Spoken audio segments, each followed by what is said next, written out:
Good morning, Canada. It's Wednesday, July 29th. Oh, yes, feeling season right there. Tis the season So good. for summer jams. All right, friends, let's bring in that BT bright spot. How are you doing? Devo, Mel? Great. You good? Yeah. This morning, this is so touching. It was actually released yesterday via a Twitter feed, and we're talking about Humboldt Broncos hockey player who's making an incredible recovery. Ryan Strasnitsky shared this video last night. Take a look at this physio session. So he writes, if you can't read it, their first time in a while attempting the bike, lots of work to be done, but a good first start. So obviously this pandemic has made recovery a lot more difficult because he hasn't been able to get into rehab as he typically would have. And he's saying it's a first start, even though, if we recall, it seems like yesterday, the horrible bus crash happened in April 2018. So it's been over 2 years where 16 people were tragically killed, 13 injured. But to see him making these improvements, pushing himself past the limits when it's clearly painful, anybody who's been through any kind of rehab physiotherapy knows that. Last year he received a spinal stimulation in Thailand, and since then he's been making strides. Wow, he's been through so much. It's pretty incredible, and I know Breakfast Television and City News, we have been following his family for some time and staying in touch with the rehab that he's going through. And what's very important to note here is his attitude. It's pretty incredible knowing what he has been through, his family, he lost teammates, staff. Really hard to get over something like this, but he has been pushing through with the greatest attitude. So to see this progress is amazing. My gosh.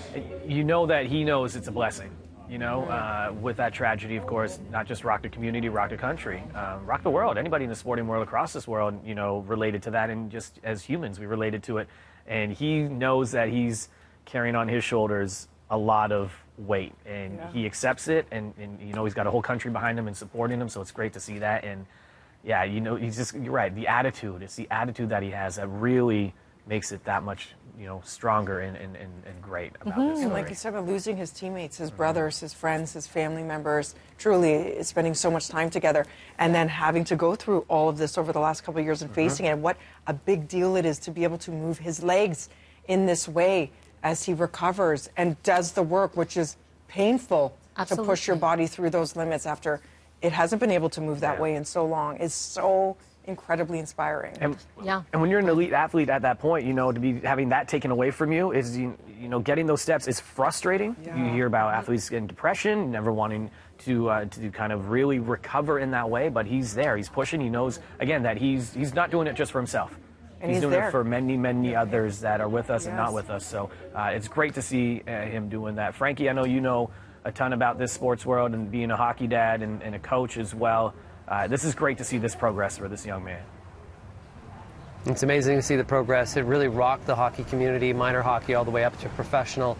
And, you know, often many of us forget just how much of a gift it is just to do simply that. How much of a gift it is every morning to be able to wake up, use your arms, use your legs. And it's great to see that this individual is working hard to get towards that. So it's absolutely wonderful, guys.